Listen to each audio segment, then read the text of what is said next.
Choose. Gawin natin. 1, 2, 3, go. Choose what matters most. Piliin kung ano yung kailangan. Mas kailangan, mga kapatid. Amen. So tayo ay manalangin. Siguro, inihiling ko si Sister Leia. Manalangin para sa pangangarap. Halika, Sister Leia.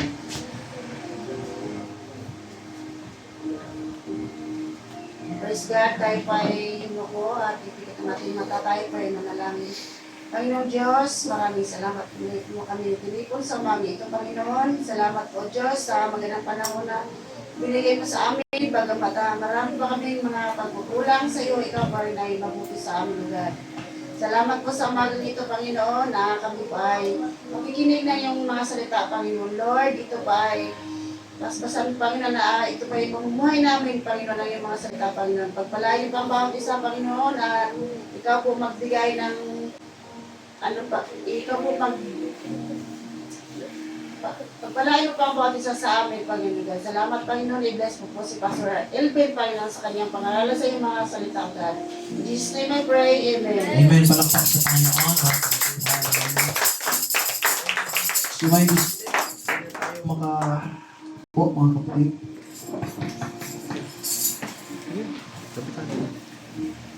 Hallelujah. Tingin-tingin mo na sa tabi, sabihin mo, wala mo nang daldalan, ha? Hallelujah. So, again, welcome sa atin pong Sunday celebration. I'm glad na kasama ko kayo. Bawat isa sa inyo, mga kapatid. Salamat sa ating pong Panginoon. Now, choose what matters most. We live in... Hello, nandiyan pa ba kayo? Yes.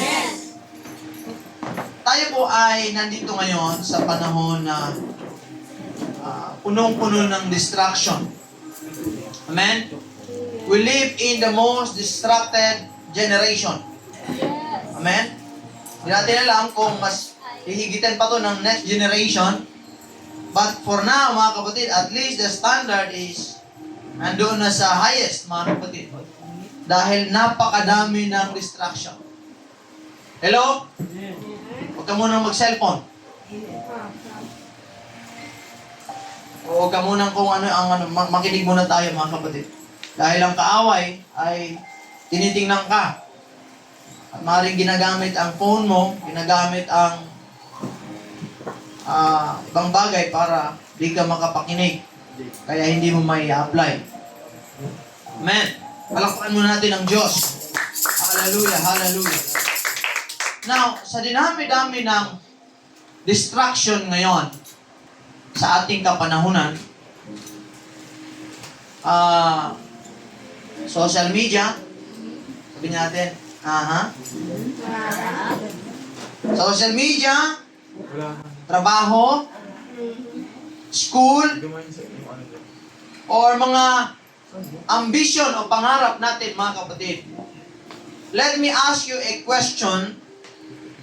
Kung saan ba tayo nakatutok at saan ba nakafocus ang puso natin, mga kapatid? Imagine mo, may dalawang regalo sa harap mo. Ang isa, makintab. Ang isa, maganda, mga kapatid.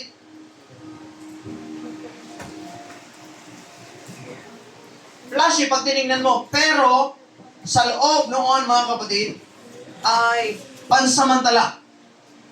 Ang isa naman, ay simple. Maliit lang. Pero panghabang buhay. Ang question is, ano ang pipiliin mo? Pastor, obvious, yung panghabang buhay. Maaring sinasabi yan. But, let me tell you that in reality, Yes. many people choose yung mga flashy, yung mga magaganda sa paningin, pero pansamantala lang. At kukunti lang ang pumipili sa simple, maliit, pero panghabang buhay, mga kapatid.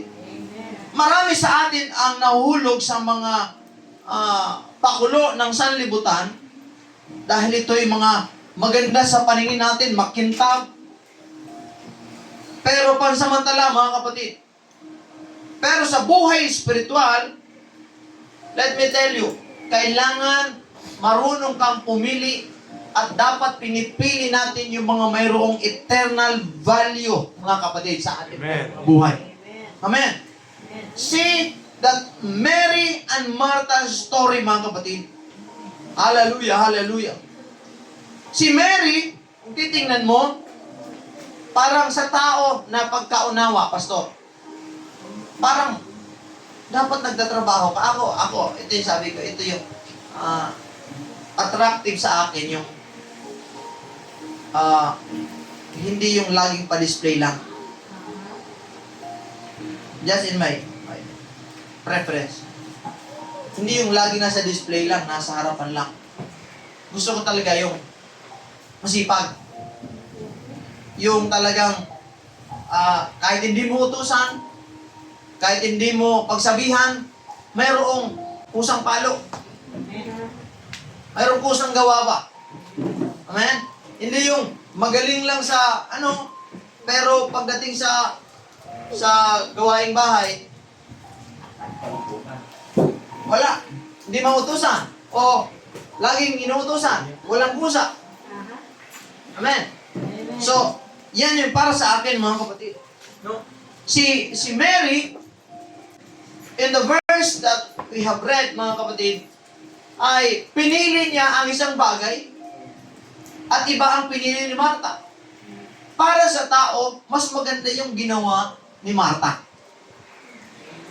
Dahil nag-serve siya ng pagkain para sa kanyang bisita. Tama nga naman, mga kapatid. Notice na ang Biblia hindi nagsabi na ito'y kasalanan. Yung paghanda at alaga sa kanyang guest, sa kanyang bisita, who is ang ating Panginoon. Pero si Maria, mga kapatid, hallelujah, Mary chose relationship over her activity. Kaya ang sabi ng Panginoon, mas pinili niya yung maganda. Si Martha, busy siya sa kanyang mga gawa. Busy siya sa kanyang mga niluluto, maaari, mga kapatid. Hallelujah. Pero si Maria, mga kapatid, nakita niya na si Jesus hindi palaging nandirito. Si Jesus ay hindi palaging dumadaan sa tahanan natin. Kailangan mag-grab ko yung opportunity, makuha ko yung kanya mga sasabihin, yung mensahe ng kaharian ng Diyos, mga kapatid. At ito ang magre-reflect sa kanyang buhay, mga kapatid. Si Mary, kahit busy siya sa kanyang mga ginagawa, valid naman kung tutusin. Kumbaga, sa panahon ngayon ba, maraming mga tao, Pastor, wala akong time. Pastor, busy sa paghahanap buhay. Pastor, busy sa ganito, ganyan. Parang pag iniisip mo, valid naman dahil para sa pamilya. Pero tandaan natin, mga kapatid, ang sabi ng Panginoon, iisa lang ang kailangan. At pinili ni Maria ang mas kailangan natin, mga kapatid. Sa panahon ngayon, marami ang tao ang busy sa gusto nila. Pero let me warn you, na kahit busy ka sa maraming bagay, kung wala kang oras sa Diyos, mga kapatid, baka sa huli, mamiss mo ang pinakamabuti na inihanda ng Diyos, mga kapatid, sa atin pong buhay.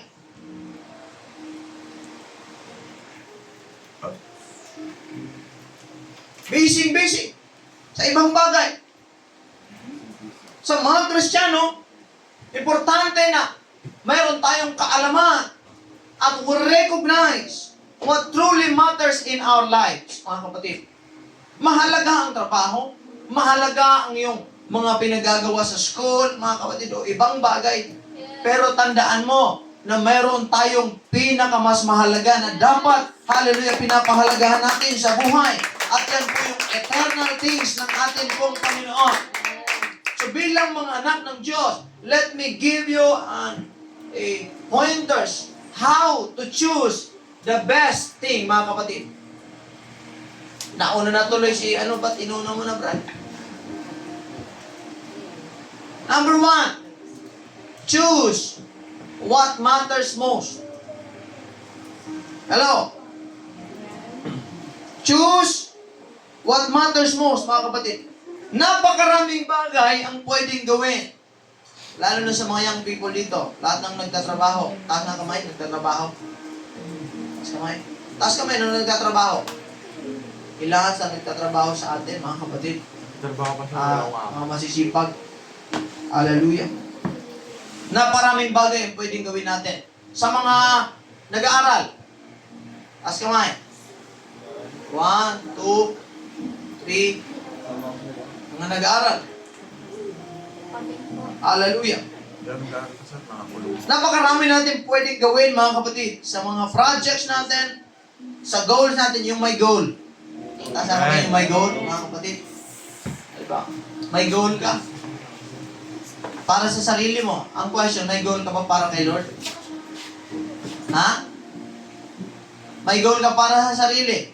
Ang question, may goal ka para sa Panginoon? Parang andyan pa ba kayo? Hallelujah. Napakaraming pwede natin gawin, mga kapatid. Projects, goals, social recognition. Gusto ng maraming followers. Amen? Pero hindi lahat makapagpapalapit sa atin, sa Diyos, o sa purpose natin. That's why Paul reminded us, hallelujah, sabi niya sa kanyang sulat, mga kapatid, na yes, pwede kong gawin lahat ng bagay, pero hindi lahat ng bagay beneficiary at pwede sa aking pagkatawag. So I turn my body into subjection, mga kapatid, upang maluwalhati ang Panginoon sa buhay ko, mga kapatid. Tulad ni Martha, busy siya in good things, mga kapatid, pero he messed up at nawala sa kanya, na-miss niya yung opportunity to receive the best thing. Dapat sa mga anak ng Diyos, hindi tayo nagsisettle for less. Amen. Hello? Amen. Diyan pa ba kayo? Joke. Joke. Dapat hindi ka nagsisettle for less, mga kapatid. Okay na. Ay, goods na to. Okay na to. Ang mga young people, ay, ano naman? Ay, may tsura naman. Di ba? Kahit nga yung ano, may tsura eh. Di ba? Ito naman, okay naman. Kapal, oh. O yung mga gawa ninyo, yung performance ninyo sa ministry, parang hindi natin ginagampanan. Ay, okay na yan, hayaan mo na. Para bang ginagawa natin na hindi para sa Diyos, mga kapatid. Marami ang tulad ni Martha. Satisfied siya sa paggawa ng good things, mga kapatid. Ngunit na-miss niya ang best things na galing sana sa Panginoon, mga kapatid. Si Maria, pinili niya ang niig or pakikipag-usap, mga kapatid, pakikinig ng salita ng Diyos. He chose her relationship, mga kapatid, more than her activity, mga kapatid. So, you have to identify. Hello? Identify what matters most. Ano yung pinakamahalaga para sa iyo?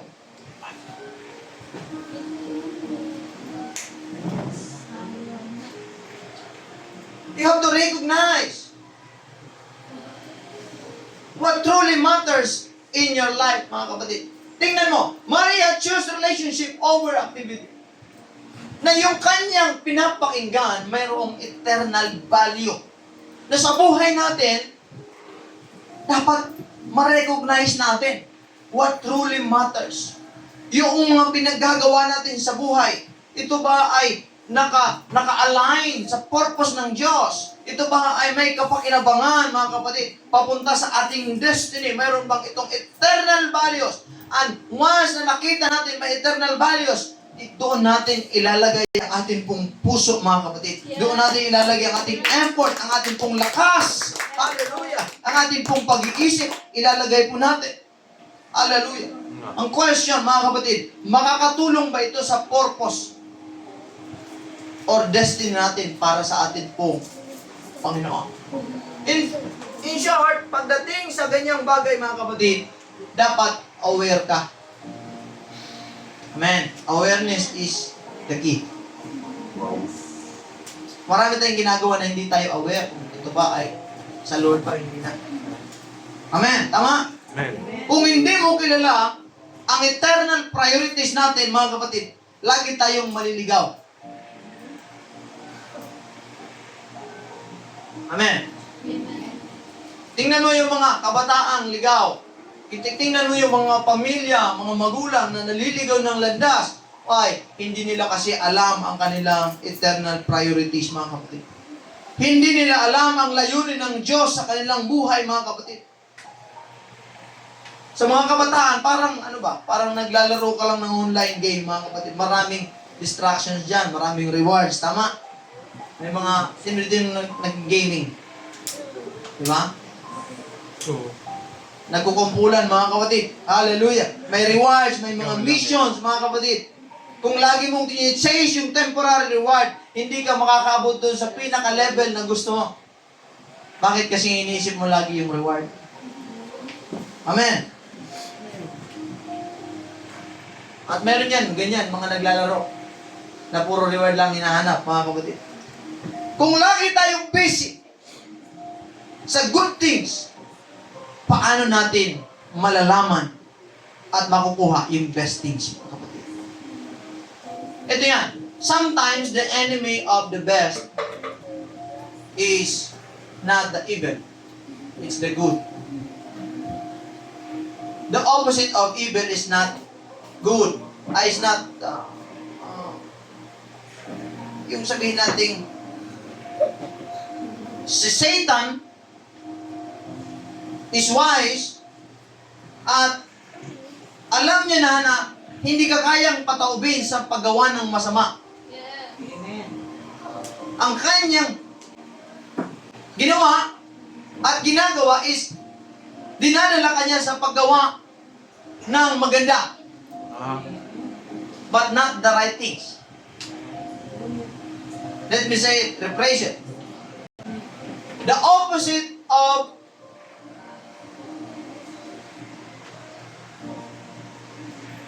the evil is not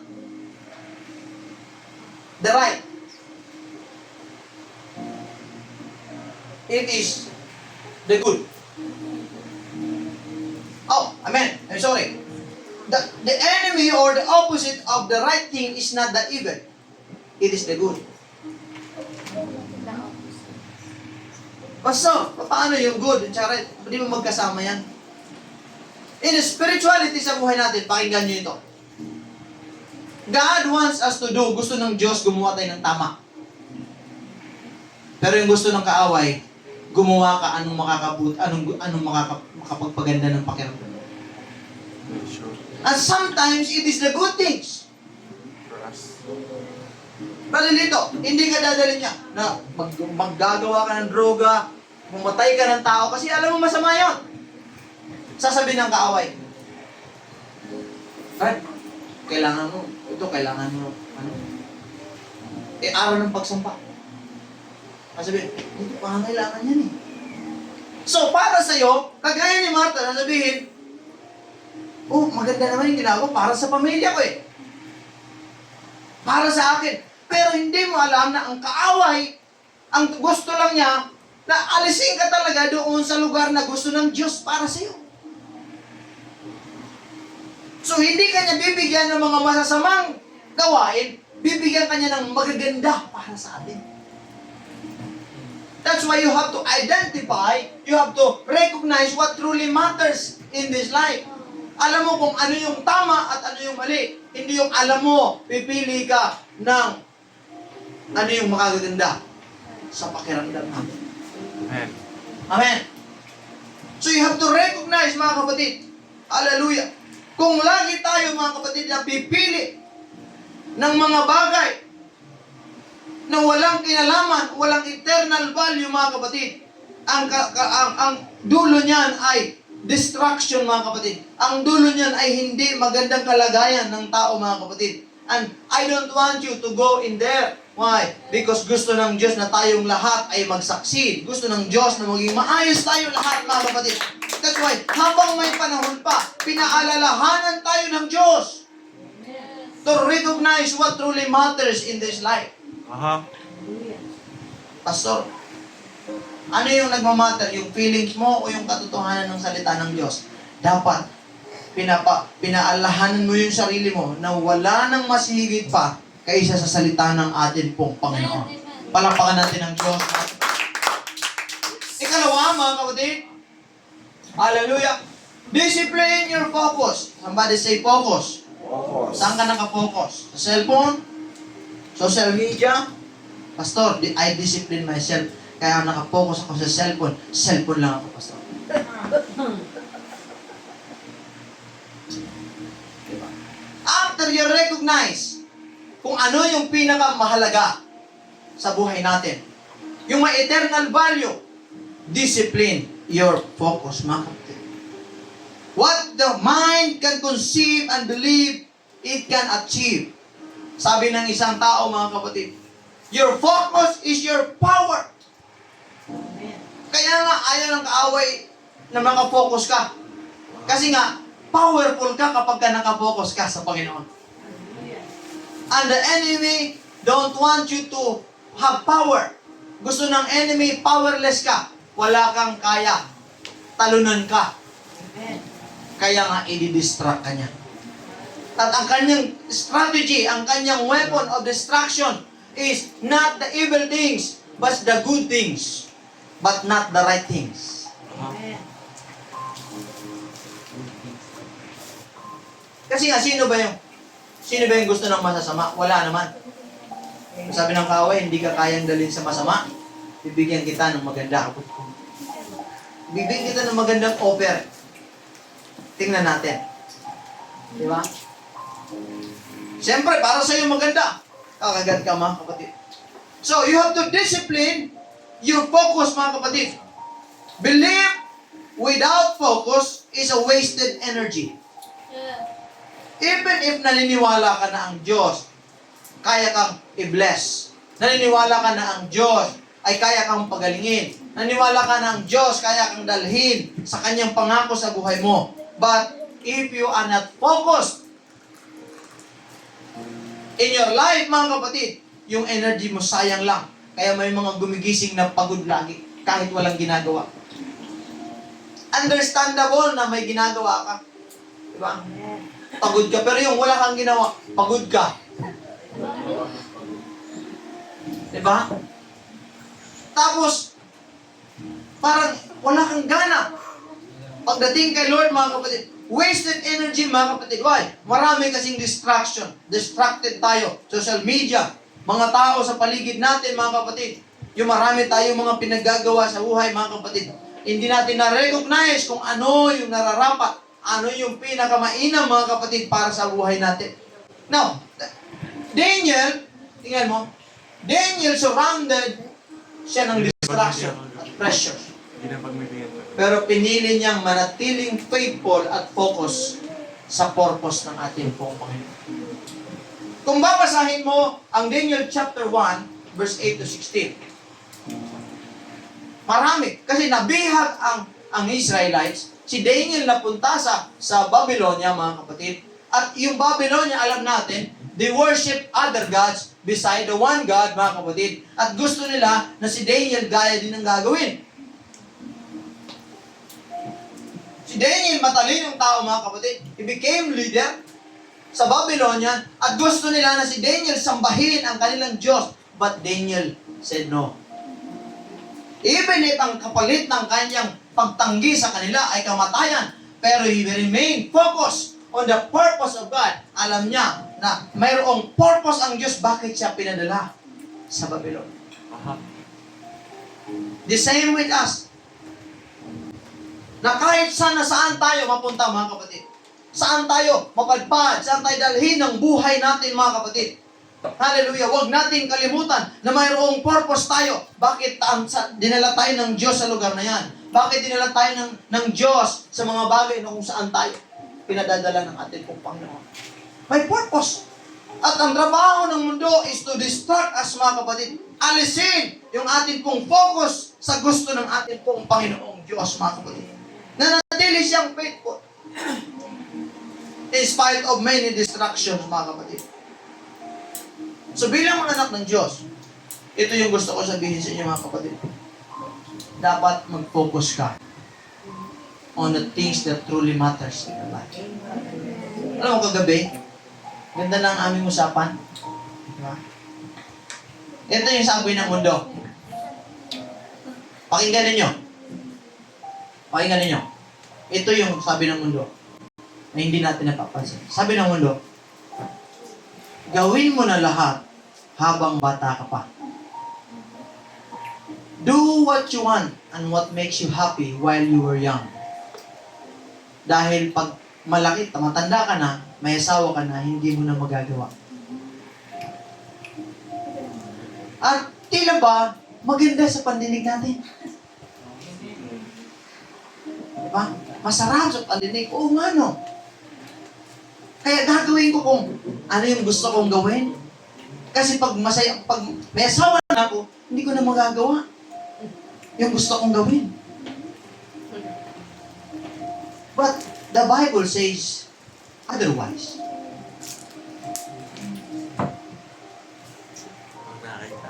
Sabi ng Bible, remember your God in the days of thy youth.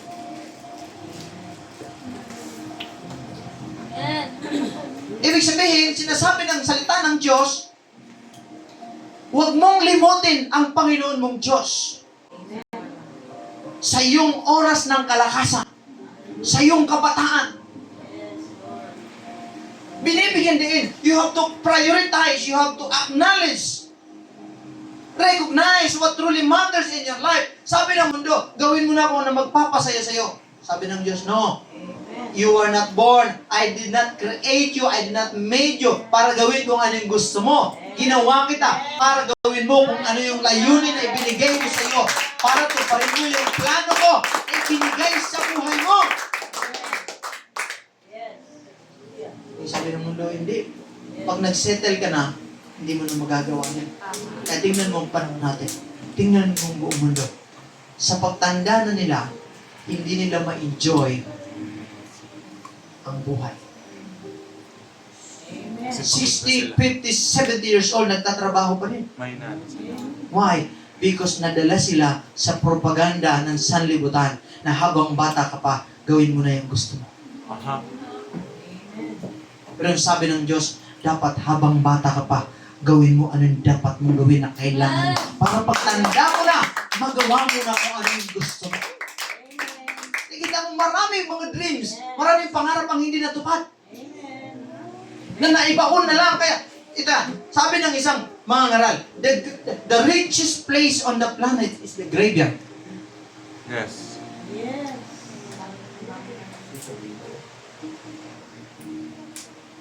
Ang pinakamayamang lugar sa planeta, sa buong mundo ay hindi ang USA, hindi ang Israel, hindi, no, ang libingan. Bakit?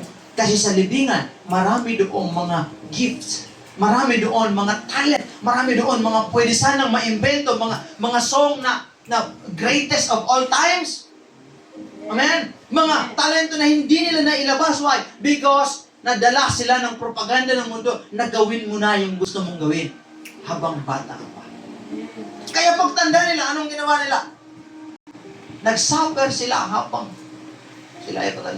Yung kanilang katawan nagde-decline, yung pressure bumibigat. Samantala, nung kalakasan mo pa dapat, ginawa mo na yung tama, ginawa mo na yung plano ng Diyos, para pagtanda mo na, pwede mo nang sabihin, total, nagsakripisyo tayo ng bata tayo. Total, ginawa natin yung tama ng bata tayo. Ngayon, 50 years old na tayo, 60 years old na tayo, may sapat na tayong ipon. Hello, parang wala akong kausap. Nagawa na natin yung mga dapat na yung sakripisyo natin ngayon. Gusto kong pumunta ng Japan. Ngayon, pagdating mo ng Japan, punta naman tayo ng Australia. Pagdating mo ng Australia, punta naman tayo ng Switzerland. Pagdating mo sa Switzerland, balik tayo sa Palawan. Padala. Nakita nyo ang deception ng sanlibutan? Sa kalakasan mo pa, gusto nila waste your energy, waste your time on the things na hindi ka gustuhan ng Diyos. Para kapag katanda mo, wala ka nang magagawa kasi ang katawan mo, didecline na. So habang bata pa, kailangan, hello, mga young people, gawin nyo na ang purpose na ibinigay ng Diyos sa inyo para at the end of the day, mga kapatid, hallelujah, ma-enjoy ninyo ang pangako ng ating pong Panginoon. Amen. Kaya huwag ka bata pa ako, dapat ini-enjoy ko ang buhay ko. Hello? Na bata pa ako, dapat nagliliwaliw ako, dapat nagpa-party-party ako, dapat na-enjoy ko lahat kasi pagtanda ko, hindi ko na ma-enjoy.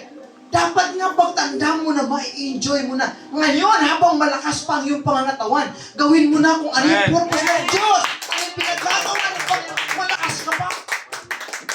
Pwede ka pang mag-overtime. May pera naman. Diba? Pagtanda mo na, kaya mo mag-overtime. Hindi na. Kaya mo gumawa ng 2 trabaho sa isang araw. Hindi na. Pero habang bata ka pa, kaya mo pa. Kaya. You see? Yan ang advertisement ng mundo sa atin na hindi natin napapansin. Pati ako, nadali yan. Ngunit salamat sa Diyos, ginising ako ng Diyos. Hallelujah.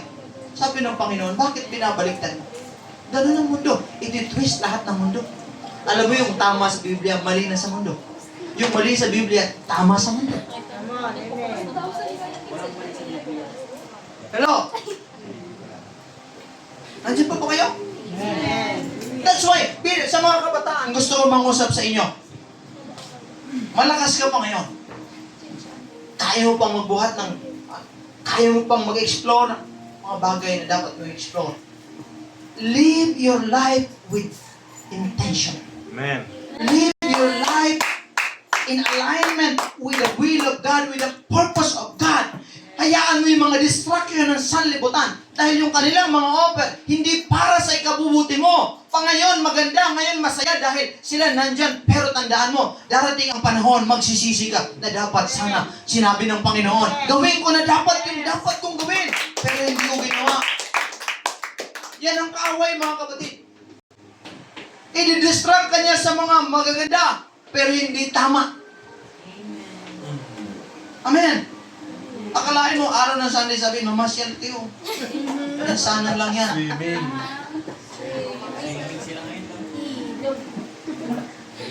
Tayo din. Biglang na aksidente. Tapos ang buhay. Aray ko. Sabi pa, amen. Sa mga young people, sa mga, itong mga natin, mga kananayan, siyempre, sa tatay natin,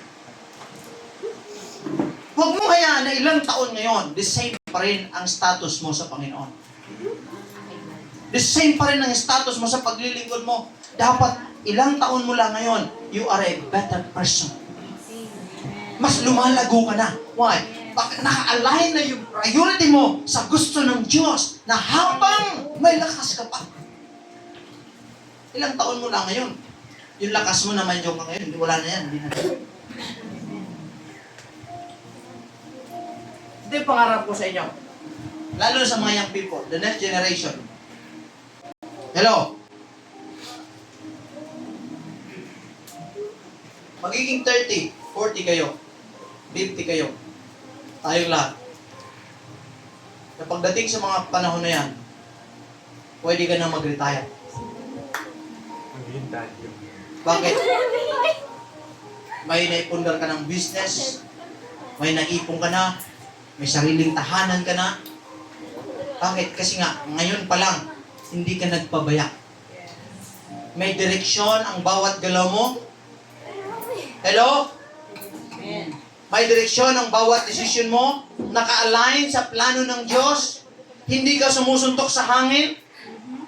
Yung pangarap mo hindi suntok sa buwan. Bakit? Kasi nga malinaw.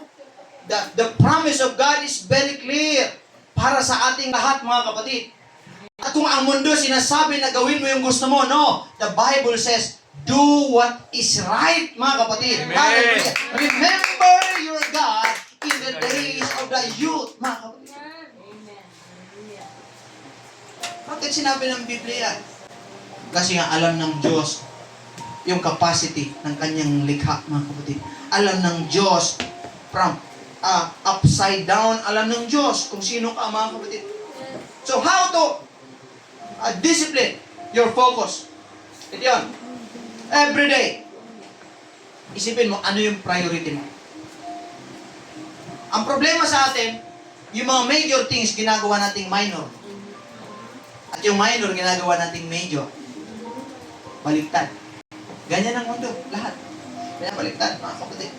Priority natin, wala tayong ginagawa, mga kapatid. Gumawa ka. Dapat.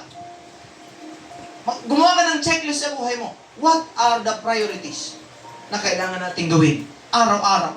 Ano yung pwede mong alisin na nagdi-distract sa'yo, mga kapatid? Amen? Your focus is the light in your dark path. Ang focus natin, yan yung liwanag sa madilim na dinaraanan ng buhay natin, mga kapatid. Amen. Kung ang puso natin naka-assign kung saan-saan, mga kapatid, wala tayong focus. Hallelujah. Ang pangalan natin, Jack of all trades. Hallelujah. And master of none, mga kapatid. Hindi natin kailanman makikita ang pinakamahalaga na pangako ng atin pong Panginoon. Yes. Hallelujah, hallelujah. Yan ang gusto ko sabihin sa mga anak ng Diyos. Discipline your focus. Most of the successful people, they are focused and they master discipline. Marami kang napakinggan na salita ng Diyos. Wala ka namang focus. Wala ka namang discipline. At hindi mo recognize and identify ano yung nagmamatter sa buhay mo. Yung mga major things, yun yung pinababayaan mo. Yung mga hindi naman makabuluhan, yun yung hina-highlight mo. That's why yun yung buhay na meron tayo. Amen. Pero sinasabi ng Diyos ngayon, we have to choose the best part, mga kapatid, in this life. Hallelujah. We have to choose between good and what is right. Hindi na evil. Ang labanan niya, hindi lang evil. Kasi ang evil, mga kapatid, nagdi-disguise na siya as good. Aha. Diba? So, kailangan i-approach natin ang bagay na ito the way it is, mga kapatid. Ikatlo, make a courageous decision. Hello? Next, make a courageous decision. Stop. Ito yan. Nung sinabihan ka ng Diyos na sumunod ka sa Kanya, hindi mo alam saan tayo punta, Lord. Diba? Nung sinabihan ka ni Lord, yes rin, maglingkod ka. Hindi mo alam anong mangyayari sa unahan. But, apparently, you have to make a courageous decision. Si Abraham ganyan. Abraham left his comfort zone to follow. Alam mo, ang nagde-delay ng pangako ng Diyos at ang nagpapabagal, hallelujah, ng ating journey para doon sa promise ng Diyos sa ating mga buhay is our comfort zone. May mga area sa buhay natin na komportable na tayo, na hindi na tayo nag-move forward. Hello, nandiyan pa ba kayo, mga kapatid? Amen. May mga bagay, mga kapatid, na hindi na natin kinikilala. Hindi natin alam kung ano yung tama sa mali, mga kapatid. And we are in our comfort zone na parang sinasabi natin, hindi na ako aalis dito. Pero never tayong lumago sa ating pong mga comfort zone. Si Abraham, umalis siya sa kanyang comfort zone to obey and follow God. Umalis siya, mga kapatid. Kasi doon sa lugar niya, yung mga taong yan, sumasamba sa Diyos-Diyosan. Di ba, sister?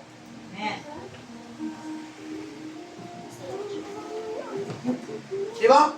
Mga nasa likod. Di ba? Umalis siya sa kanyang comfort zone to follow God. Hanggat hindi ka umaalis sa comfort zone mo, sa distraction, sa mga bagay na lagi mong binabalik-balikan, lagi mong ginagawa kahit hindi naman nakakatulong sa destiny mo. Kahit yun yung paulit-ulit na nagde-delay ng promise ng Diyos, paulit-ulit na sumisira ng iyong peace of mind, paulit-ulit na sumisira ng iyong kalooban. Pagka nandun ka palagi at hindi ka umalis yan, mga kapatid, there is no victory. Si Abraham natupad yung pangako ng Diyos sa kanya. Why? Because he left his comfort zone. Sabihin mo sa katabi mo, no comfort zone. Wala, umalis ka dyan. No. Umalis ka dyan sa comfort zone. Amen. Life is a choice. Kung saan ilalaan mo ang iyong oras, ang iyong lakas, ang iyong resources, doon ka magtatagumpay, mga kapatid. Amen. Amen. Ang courage is napaka-importante. Courage is obedience to God. Kahit mahirap. Alam mo si Joshua, nung sinabi ng Diyos, be strong and very courageous.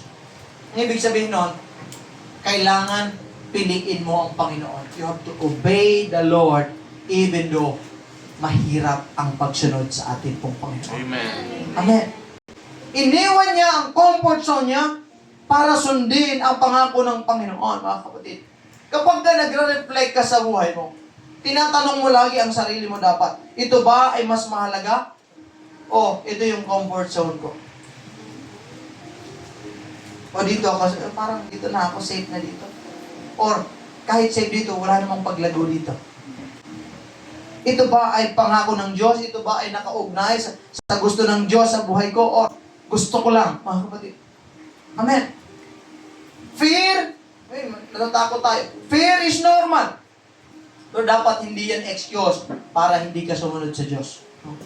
Hindi dapat yan sumunod. Hindi dapat yan excuse para sa ating pong pagsunod, mga kapatid. Hallelujah.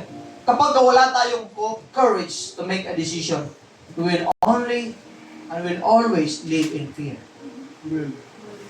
Amen. Yung mga takot humakbang. Pagka naglingkod kasi ako sa Diyos, mawawala na yung mga pinaggagawa ko.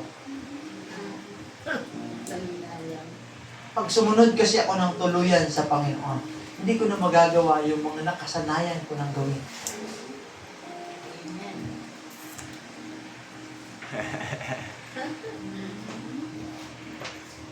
Sabi ni Lord, sige, pwede namang nandiyan ka. Kaya lang, habang buhay mo, dadanasin yung ganyang pakiramdam. Na hindi ka fulfilled, empty ka palagi, naglulong ka palagi. Sabi ni Lord, pwede yan. But you will never grow.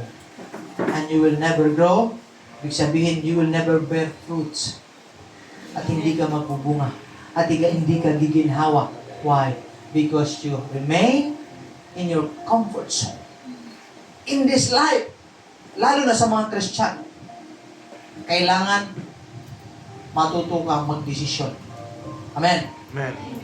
You have to make a decision that I will follow the Lord in my life. No matter what, mga kapatid. Marami mang distraction at marami mang panahon nag-fail ka. Marami mga panahon na nahirapan ka sa pagsunod. But dapat hindi nakakansela yung pagsunod mo sa Diyos. Still, susunod pa rin tayo sa Diyos. Make a decision. Ang hinahanap lang ng Diyos yung decision mo. Hello? Amen. Ang dami kasi natin mga paligoy-ligoy pa. Tinitingnan natin yung past. Tinitingnan natin yung sa likod. Tinitingnan kung may mga bagay-bagay na mahal lang sa atin. Kaya hindi ka makagawa ng decision. Lord, kapag sinurrender ko ang buhay ko sa iyo, yung mga ginagawa ko, wala na, mga cancel na yun. Make a decision. Kung gusto mong magbago ang takbo ng buhay mo, make a decision. courageous decision na nakaayon sa kalooban ng ating pong Panginoon in your life. Amen. Hallelujah, hallelujah. Also, sacrifice lesser things for greater things. You have to learn how to make a sacrifice. Ito yan, ang paglilingkod ay sakripisyo. Amen. And you have to choose between the lesser things and the greater things. Janice, yung minor at saka yung major. May mga lesser things na pumipigil sa iyo para ma-achieve mo yung greater things. Hello? May mga bagay na humahadlang sa buhay natin. Because we focus on the lesser. We settle for less.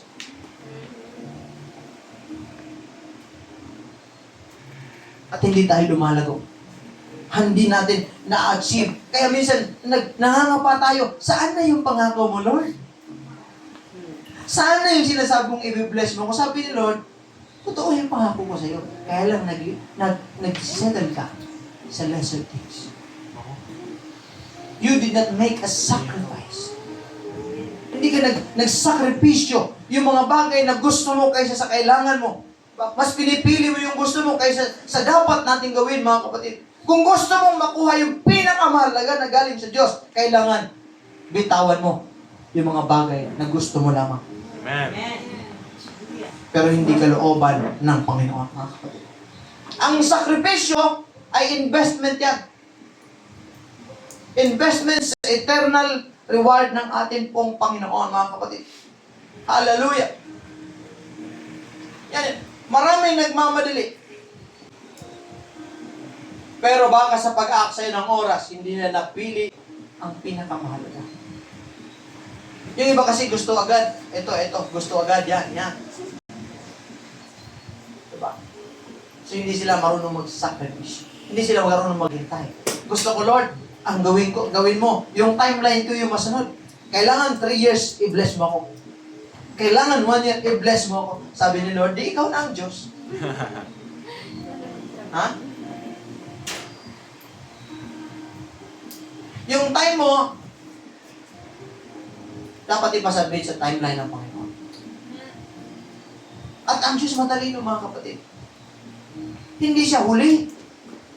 Hindi siya una. Is always on time sa iba ng bata.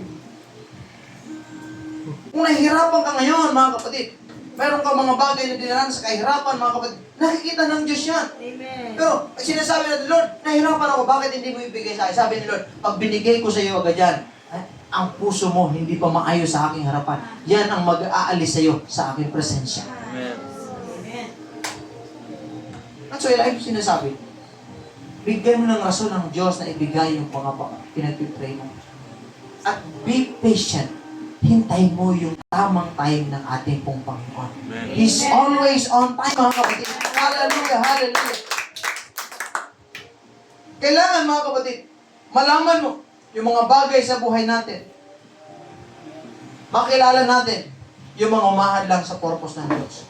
And those are the lesser things. Ano ba yung lesser things? Ha? Distraction. Cellphone, social media, love life. Ano pa? Kung saan-saan nagko-commit. Ano pa? Barkada. Sometimes, ito sa trabaho. Kung ang trabaho mo mas mahalaga sa Diyos, kapag ka nagkasakit ka, mag-pray ka sa trabaho mo. Sabihin mo, trabaho, pagalingin mo. Kapag ka ang pera mo, mas magaling, mas mahalaga pa kaysa Diyos. Kapag ka naghihingalo ka, sabihin mo, pera, bigyan mo ako ng hininga. Kapag ka ang love life mo, mas mahalaga pa kaysa sa presensya ng Diyos. Kapag ka nagkasakit ka, sabihin mo, mahal, bigyan mo ako ng hininga. Mahal, pagalingin mo ako. Kapag ang barkada mo mas mahalaga pa sa Diyos.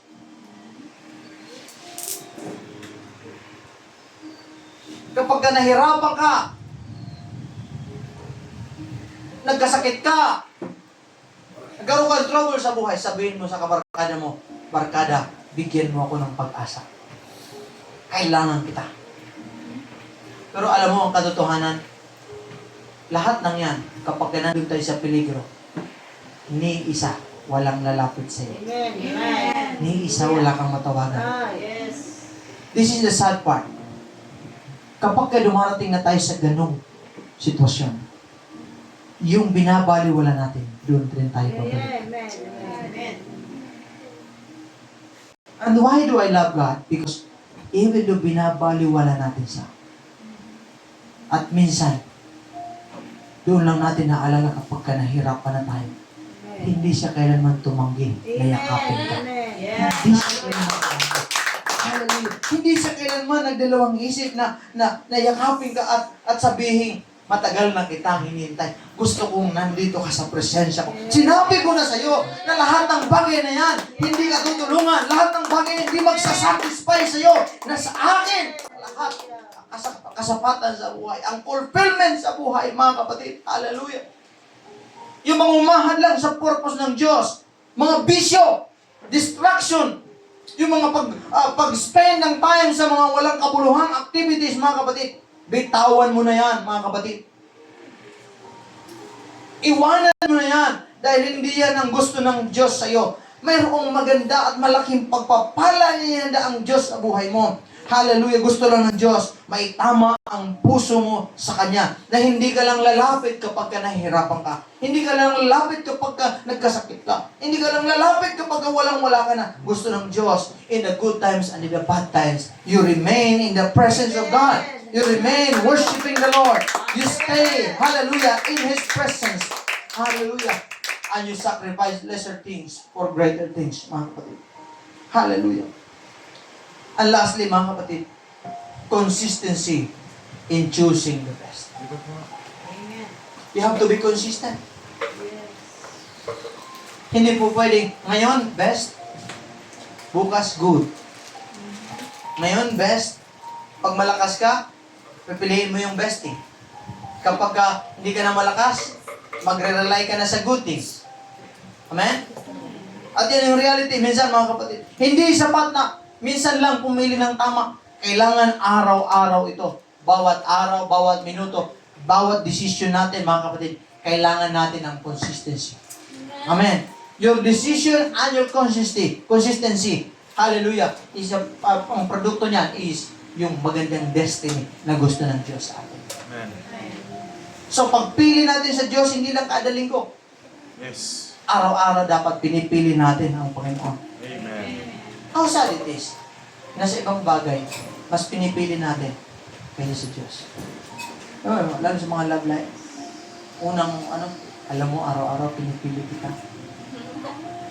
At araw-araw ikaw ang pipiliin ko.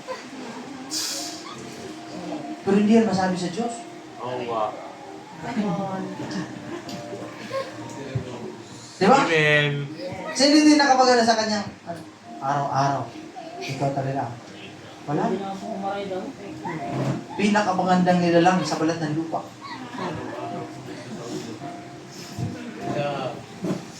Minuto, ikaw, pre. Oras-oras. Ayaw kitang mawalay sa aking paningin. Grabe. Di ba, Joseph, sinasabi mo ba yan?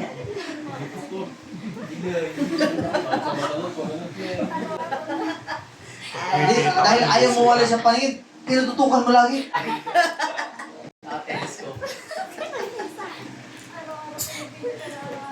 Pero ito sa Diyos, hindi natin nasabi. Amen. Hindi natin nasabi. Kaya ang Diyos, sabi niya, He is a jealous God. Amen. Amen. Amen. Yes. Si Lord ba nagsiselos? Yes. Yes. Ano kayo nararamdaman ni Lord? Wala naman akong gano'n. Ha? At yan. Kung ikaw nagsiselos, nakaramdam, Patay. pero hindi ng Diyos. Patay. Patay. Sabi ni Lord ganito, mas pinipili mo yung gusto mo kaysa akin. Mas pinipili mo yung kaibigan mo kaysa sa akin. Mas pinipili mo yung bisyo kaysa sa akin. Mas pinipili mo yung distraction, social media, kaysa sa akin. Mas pinipili mo yung ibang bagay kaysa sa akin. Natingin mo ang Diyos, hindi nagsiselo. Yes. Nalulungkot ang buhay. Because gusto niya ng maayos na relasyon sa atin, mga kapatid. So sa ating mga Kristiyano, we have to choose Him. We have to choose Him every day. Kung sa tao, mapipili natin. Diba? Sa Diyos, piliin mo ang Diyos. More than anything. More than sa pakiramdam mo, more than sa gusto ng tao, more than sa trabaho, more than sa bisyo, more than sa lahat, mga kapatid. Piliin natin ang Diyos. Yan ang buhay natin, mga kapatid. Gusto ng Diyos, maganda ang destiny natin. Kaya sabi ni Joshua sa kanyang mga tao, dahil sila ay nagkaroon ng alitan, yung iba ayaw na maglingkod sa Diyos, sabi niya, choose this day whom you will serve. But as for me and my house, we will serve the Lord. Amen. Ako at ang aking sambahayan, maglilingkod kami sa Diyos. Ito yan. Darating ang Diyos, hindi natin inaasahang panahon. At sa kanyang nalalapit na pagbabalik, hindi mo pwedeng ipresenta sa kanya yung mga accomplishment mo. Hindi mo pwedeng ipresenta sa kanya, Lord, maganda naman ang trabaho ko. Lord, okay naman yung pamilya ko. Lord, okay. You see what is happening right now? Nation is fighting against nation, and He will come very soon. Amen. Hallelujah. Jesus is coming. Jesus is coming. Jesus is coming. Question ko, are you prepared to meet your God? Yes. Hallelujah. Amen. Lord. Are you prepared?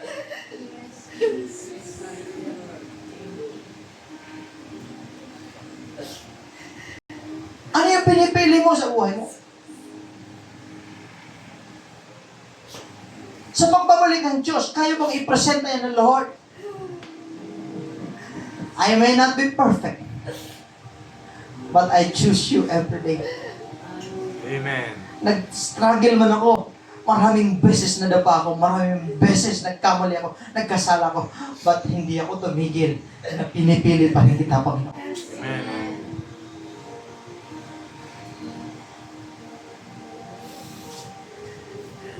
I saw the news yesterday. Kanina, madaling araw. The war now is going on. Still going on. Many people have died. Tinatarget ng isang bansa, lahat ng base ng US. At may warning, pati sa Philippines, because maraming base ang US sa Philippines. Kapag ginawa ng Iranian, kasi lahat ng bansa, tinarget nila. Qatar, Saudi, lahat ng merong base ang US, tinarget nila. Pati sa Philippines, maaaring target. Pag tinarget ang ating bansa, magre-respond ang Pilipinas. Magre-respond ang ibang bansa. Mag-start. Sisiklab ang war. Ang question, are you ready?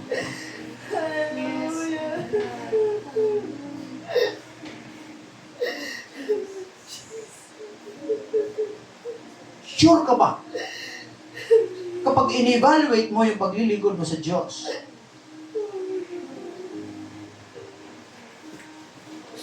sa matagal na panahon, nangarap tayo na, Lord, gusto ko makasama ka, gusto ko makapiling ka.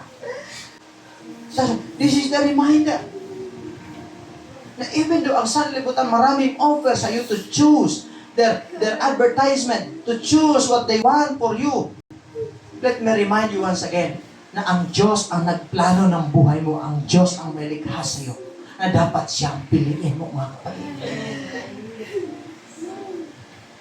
Harap tayo sa Diyos, mga kapatid. Kaya bang ipresenta yung buhay mo sa Kanya? And Lord, this is my life. It's all yours, Panginoon.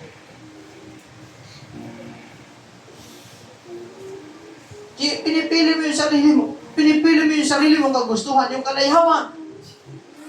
Yung kasiyahan sa labas, kasiyahan sa mundo. Mga barkada, kaibigan, didistract ka ng kaaway, didistract ka ng mundo. Sabi ng Lord, no! Hindi yan ang pinakamahalaga. Ang pinakamahalaga yung relationship mo, relationship natin sa Kanya. Ang pinakamahalaga yung paglilingkod natin sa Diyos. Amen. Kahit nahihirapan ka, may mga panahong hindi mo gusto, may mga panahong tinatamad ka, napapagod ka, wala kang gana pumunta sa simbahan, but you know that it is the right thing to do. Still you choose to go to the presence of the Lord, mga kapatid. Amen. Still you choose to go to church and worship and make a sacrifice, mga kapatid, unto the Lord, mga kapatid. Hallelujah. And to meditate the Word of God today. To choose what matters most in your life. Ang umahad lang para hindi mo marating yung pangako ng Diyos, hindi mo makuha ay yung mga bagay na pinapahalagahan mo na hindi naman dapat. At tinatalikuran mo, pinababayaan mo yung mga dapat mong pahalagahan. Ngayong araw na ito, habang tayo ay pagbubulay-bulay, tatayo tayong lahat, mga kapatid. Hallelujah. Ang mayroong pangako sa Diyos. Hallelujah.